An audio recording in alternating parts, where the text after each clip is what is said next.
नमस्कार, आप सभी का स्वागत है IQ टेस्ट एजुकेशन चैनल। दोस्तों, मुगल काल समाप्त हो चुका है। अब बात होगी मराठा साम्राज्य की, जो कि आपके पीईटी का सिलेबस है। और देखिए, सिर्फ पीईटी का तो ये सिलेबस है, लेकिन अगर और भी कोई स्टूडेंट किसी और परीक्षा की तैयारी कर रहा है तो इसको पढ़ सकता है, उसको काम आएगा। अब बात करें कि मराठा साम्राज्य का जो उत्कर्ष होता है 1627 से 1680 के बीच शिवाजी रहते हैं और सारा दारोमदार इन्हीं के ऊपर रहता है। जैसा कि आप सभी को पता भी होगा कि औरंगजेब का जो है हिंदू विरोधी नीतियां थी, उससे लोग बहुत परेशान थे। तो इसी बीच इनके सामने आते हैं शिवाजी। शिवाजी ने स्वयं हिंदुत्व उद्धारक की उपाधि धारण की, हिंदू पातशाही की उपाधि धारण की, और वो छोटे छोटे जो मराठा थे उनको एकत्रित किया। क्योंकि मैंने आपको पिछले वीडियो में बताया था कि मराठा हो या ठाकुर हो या छत्री हो, सब यही होते हैं। ये बहुत ही होते हैं घमंडी। ये किसी के सामने झुकना नहीं चाहते हैं, बर्बाद हो जाएंगे लेकिन झुकेंगे नहीं। तो यही रीजन था। लेकिन शिवाजी ने इन सबको एकत्रित करने का प्रयास किया, सबको एक साथ लाने का प्रयास किया और एक बड़े साम्राज्य का विस्तार भी किया और सफल भी रहे। तो शिवाजी का जन्म जो है 1627 ईस्वी में जुन्नार नगर के समीप शिवनेर नामक स्थान पर हुआ था। ठीक है। शिवाजी के पिताजी कौन थे? तो शाहजी भोसले थे और इनकी माता का नाम जीजाबाई था। शिवाजी के व्यक्तित्व के ऊपर प्रभाव शिवाजी के ऊपर प्रभाव किसका पड़ा? तो सबसे ज्यादा इनकी माता जी का पड़ा। उसका रीजन भी था, चूंकि शाहजी भोसले की पहली पत्नी थी और उनकी दो पत्नियां थी शाहजी भोसले की। तो ये दूसरी पत्नी के साथ रहते थे और शिवाजी और इनकी माँ जीजाबाई एक साथ रहते थे। तो सीधी सी बात है, जो जिसके साथ रहेगा उसके ऊपर प्रभाव पड़ेगा। तो जीजाबाई का बहुत ज्यादा प्रभाव था शिवाजी के ऊपर। शिवाजी बहादुर हुए, बुद्धिमान हुए, तो सब इन्हीं की देन थी। ठीक है। माँ अच्छी होनी चाहिए। अगर माँ अच्छी है तो बेटा बेटी अपने आप अच्छे होंगे। तो सबसे ज्यादा जीजाबाई का प्रभाव पड़ा। और दूसरा व्यक्ति कौन था जिसका प्रभाव पड़ा? तो शिवाजी के गुरु थे और संरक्षक भी थे दादा कोंडदेव, इनका प्रभाव पड़ा। दूसरा व्यक्ति था इनके जीवन में। और तीसरे व्यक्ति का जो इनके ऊपर सबसे ज्यादा प्रभाव पड़ा वो आध्यात्मिक गुरु थे। आध्यात्मिक गुरु कौन? रामदास जी थे। इनका प्रभाव पड़ा शिवाजी के ऊपर। शिवाजी, और अगर बात करें रामदास, तो रामदास जो है धारकरी संप्रदाय के थे और इन्होंने एक पुस्तक लिखी, दास बोध ग्रंथ। शिवाजी के बारे में आगे बात करें तो इनकी पत्नी थी साईबाई निम्बालकर और दूसरी पत्नी थी सती। इनकी भी दो पत्नियां थी, इनके पिताजी की भी दो पत्नियां थी। उस समय के टाइम ही ऐसा था कि राजा जो होते थे 2 या 3, 4, 5 बहुत सारी पत्नियां हो सकती थी, क्योंकि उनके लिए ये कोई बड़ी बात नहीं थी, आसानी से हो जाता था। शाहजी भोसले शिवाजी को पूना का जागीर सौंप कर स्वयं जो है बीजापुर में नौकरी कर लेते हैं। इन्हीं के पड़ोस में एक राज्य था, ठीक है, बीजापुर, जिसमें वो नौकरी कर लेते हैं। शिवाजी जो है मालवा प्रदेश को अपनी कर्मस्थली बनाते हैं और यहाँ के युवकों को एकत्रित करते हैं, संगठित करते हैं और उनके साथ मिलकर एक के बाद एक बहुत सारे किले जीतते हैं। और बीजापुर के ही किले जीतते हैं जहां इनके पिताजी नौकरी कर रहे थे। तो ये भी एक विडंबना ही थी। इनके पिताजी के लिए भी ये सांसद की स्थिति रही होगी कि बेटा उधर से लड़ रहा है, बाप उधर से दबाया जा रहा है, भैया तुम्हारा लड़का क्या कर रहा है। तो ये सब बातें हैं। 1643 ईस्वी में शिवाजी ने बीजापुर के सिंहगढ़ किले पर अधिकार कर लेते हैं। 1646 ईस्वी में तोरण नामक पहाड़ी किले पर अधिकार कर लिया तथा इस किले से लूट का माल जो मिला, जो भी धन मिला, रायगढ़ नामक एक किला का निर्माण कराया। और 1656 ईस्वी में, इसको डेट को याद रखिएगा, 1656 ईस्वी में रायगढ़ को ही अपनी राजधानी बनाया था।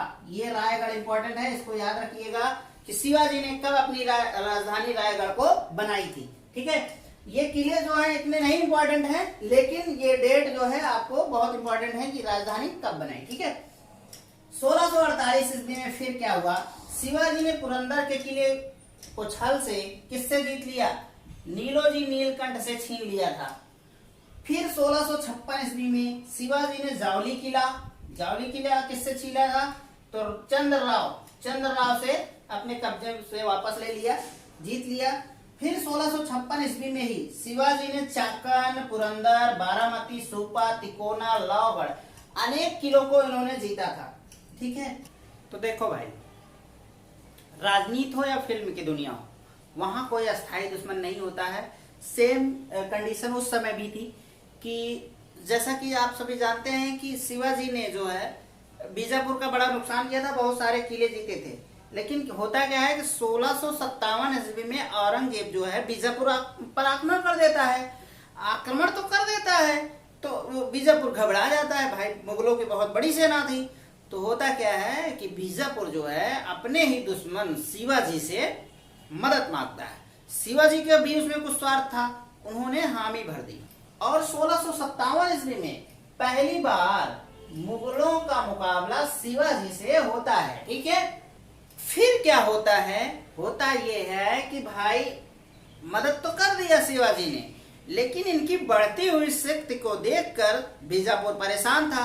फिर 1659 ईस्वी में इसने किया कि अफजल खां नाम के एक व्यक्ति को भेजता है शिवाजी की शक्ति को कंट्रोल करने के लिए।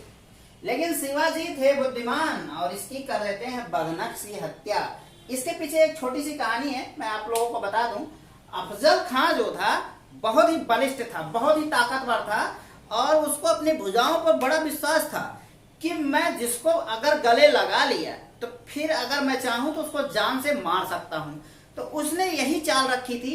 युद्ध तो करना नहीं चाहता था क्योंकि जानता था कि जो मराठे थे कि पहाड़ी युद्ध में बड़े ही पारंगत थे, ये छुप जाते थे वार करके और बच जाते थे। तो ये जानता था कि शिवाजी को पकड़ना मुश्किल है, थोड़ा समझाएंगे बुझाएंगे, समझाने बुझाने के चक्कर में उसको मार डालेंगे, गले लगाएंगे और मार डालेंगे। तो वही अपना अफजल खां जो है अपना एक गुरु भेजता है, अपना एक राजदूत भेजता है कि भैया जाओ शिवाजी से कहिए कि हम युद्ध नहीं करना चाहते हैं, वो थोड़ा सा हमसे बात कर लें, समझ लें कुछ बातें हैं, फिर उसके बाद वो अपने रास्ते हम अपने रास्ते। लेकिन शिवाजी जानते थे, उस दूत को ही मिला लिया अपने तरफ और उससे बातें उगलवा ली कि होना क्या है। तो उसने बताया कि अफजल खां आपको गले लगाएगा और वहीं मार डालेगा। तो फिर होता क्या है कि अफजल खां से मिलने जाते हैं शिवाजी, गले लगाते हैं। गले लगाते समय जो है शिवाजी होशियार थे और रखे थे बगनक होता है ऐसे बाघ के नख की तरह, फिर ऐसे उसको पीछे से ही मार दिए, खत्म कर दिए।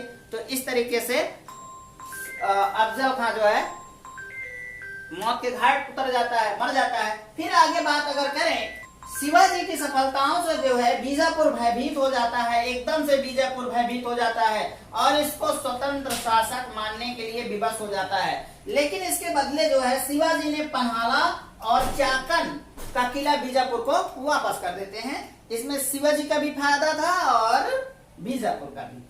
आगे बात करें तो 1665 ईस्वी में शिवाजी और औरंगजेब के बीच एक संधि होती है, पुरंदर की संधि। लेकिन औरंगजेब की तरफ से जाता कौन है संधि करने? जयसिंह जाता है। जयसिंह जाता है और पुरंदर की संधि कर लेता है। लेकिन शिवाजी भी बहुत होशियार थे और औरंगजेब भी बहुत होशियार था। इसकी आदत थी औरंगजेब को कि अपने यहाँ जब संधि करता था या तो उनको पेंशनधारी बना देता था या तो किसी किले में कैद करके जान से मार देता था। तो अंततः यही हुआ भाई। इनके जो है औरंगजेब के जो है क्या करता है कि महल में जाते हैं शिवाजी। लेकिन औरंगजेब क्या करता है, अपने यहाँ बुलाता तो है लेकिन औरंगजेब जो है शिवाजी को यथोचित सम्मान देता नहीं है। तो शिवाजी को बुरा लगता है और उसे भरी दरबार में ही शिवाजी विश्वासघाती कह देते हैं। तो औरंगजेब को लग जाता है बुरा, तो उसने इनको कर लेता है कैद। कहाँ? जय भवन, एक जयपुर भवन था मुगल काल में, जयपुर भवन। तो वहां जो है इसको शिवाजी को कैद कर लेता है। लेकिन शिवाजी बहुत होशियार थे, बहादुर थे, साहसी थे, तो वो वहां से निकल भागते हैं। आगे अगर बात करें तो 16 जून 1674 ईस्वी में शिवाजी रायगढ़ किले में ही अपना राज्याभिषेक कराते हैं। किससे? काशी के। ये जितना मैं गोला कर रहा हूं आपके लिए वेरी इंपॉर्टेंट है, हल्के मत लीजिए। काशी के प्रसिद्ध विद्वान श्री विश्वेश्वर गंगा भट्ट, ये आपसे पूछा जाता है किसने किया था राज्याभिषेक? श्री गंगा भट्ट ने राज्याभिषेक करवाता है। और राज्याभिषेक में कौन सी उपाधि धारण करते हैं? छत्रपति। तब से ये 1674 से छत्रपति शिवाजी हो जाते हैं और हिंदुत्व परमोद्धारक की उपाधि धारण करते हैं। ये दो उपाधियां उस समय धारण करते हैं। लेकिन शिवाजी के लिए एक दुखद घटना होती है कि अपने जो है राज्याभिषेक के 11 या 12 या 13 ऐसे कुछ दिन थे, उसी में जीजाबाई जी की मृत्यु हो जाती है। इनके राज्याभिषेक के 10, 12 या 13 दिन के, मुझे कंफर्म डेट नहीं मालूम है, दिन नहीं मालूम है, पूछा नहीं जाएगा, लेकिन मैं आपके जानकारी के लिए बता दे रहा हूं कि 12-15 दिन के बीच से ही जीजाबाई की मृत्यु हो जाती है। बाद में एक चीज आपसे पूछा जा सकता है, किस शासक ने तांत्रिक विधि से अपनी राज्याभिषेक को करवाता है? तो ये शिवाजी ही थे। शिवाजी एक बार और अपना राज्याभिषेक कराते हैं। कई बार राजा होते थे, क्या है कि नहीं, 2-2 बार 3-3 बार अपना राज्याभिषेक कराते थे। तो राज्याभिषेक अपना दोबारा करवाते हैं तांत्रिक विधि से, इसको ध्यान रखिएगा। 53 वर्ष की आयु में 1680 ईस्वी में, डेट याद रखिए, शिवाजी की मृत्यु हो जाती है। बड़ी ही दुखद बात है कि एक साहसी और वीर इंसान बहुत कम उम्र में चला जाता है। वैसे आप लोग अंदाजा लगाए होंगे या देखे भी होंगे कि बहुत बार ऐसा हुआ है कि जो शानदार आदमी होता है, ग्रेट आदमी होता है, वो इस दुनिया में बहुत जल्दी चला जाता है। तो यही हुआ शिवाजी के साथ। इन्होंने मराठाओं को सम्मान दिलाया, मराठाओं को सम्मान बढ़ाया। अब बात करेंगे शिवाजी के शासन प्रशासन के बारे में, तो चलिए देखते हैं।